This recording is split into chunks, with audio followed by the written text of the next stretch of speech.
The Alzheimer's Association Illinois Chapter Junior Board signature fundraising event. It's called Paint the Night Purple, is coming up in just a few weeks. It's an important event to help raise awareness for Alzheimer's and also, of course, raise money. So we've got two people here to talk to us about it. One of them is Jonathan Jones and Alin Bader. They're here now to tell us more about Paint the Night Purple, and it's such a great event. It's been going on for years. I've had a chance to visit before. The thing that I love the most about it is that it's put together by the junior board, by the young people that are part of this organization. Tell me how you guys got involved, and I'll start with you.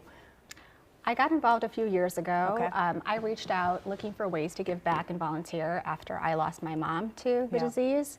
And it was a great opportunity to learn more about my community and feel closer to those with similar interests. Okay, and for you? Similar to Alin, I joined the junior board 2 years ago. I lost my great aunt Frances and my grandmother Gerda to the disease. And the whole junior board is just looking to give back. So looking to make an impact in their community, and Alzheimer's is what we're trying to stop. Yeah, and I think the really touching part of this is that these are all young people who have dealt, like in your case, with a parent who either is battling the disease right now or has passed away from the disease. Talk about your own personal experience, because to go through this at such a young age is very difficult.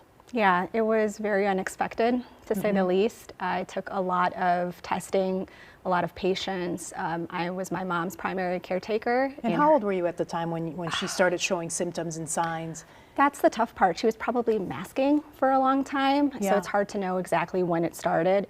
But I was, I think, 27 when everything first started with her, and she got let go from her job unexpectedly. I had to drop everything and go to the neurologist with her and see what was going on, and really changed my life as well as hers. It was very quick, very dramatic, and very difficult. Yeah.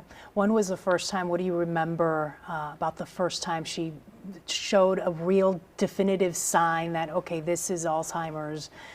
Is there a moment that you remember specifically? There were a few. For her, a lot of it started with language. She would be speaking, and it would be like the word was at the tip of her tongue, but she couldn't get it out at all. So she stopped speaking as much. She stopped being as social. She retreated. Whenever she would pick me up, I was living remotely at the time and taking care of her remotely. In 2020 during the pandemic, And so the first time I remember experiencing any significant change with her is when she came to pick me up from the airport years ago, when I was living in New York and she was in Buffalo, New York. And she couldn't remember how to unlock the door, her own car door, and get me in the car. Little signs like that I attributed to stress at the time, an early flight, a lot in her mind. And then looking back, there were a lot of signs like that. Okay. What about for you? You said you had a great aunt, is that? Yeah, and I was much younger at the time, but it was pretty significant. I mean, she was bedridden, she couldn't speak, she couldn't move. One of the things I do remember, though, was that my aunt and my mother and my grandmother, who were her caretakers, would play her old records for her. And that's when she would kind of, respond a little bit. But similar to Alin, maybe masking it, but my grandmother on my father's side, my grandpa hid it from us for a while, right? He didn't really want anyone to know. He didn't want to believe that that's what was happening. And that's common. That's very common. We see that with a lot of families and people that are going through it. And the caretakers are really, like she said earlier, they carry a heavy load. Yeah, this is so important to talk about, not just for the person going through Alzheimer's, but for the family linked to that member.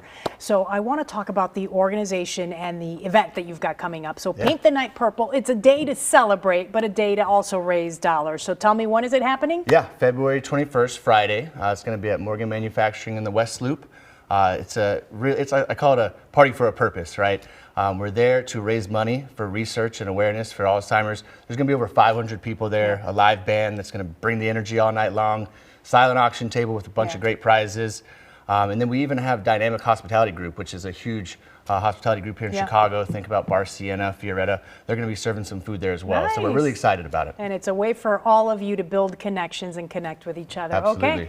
Tickets are still available. Paint the Night Purple, Friday, February 21st from 8 to 11.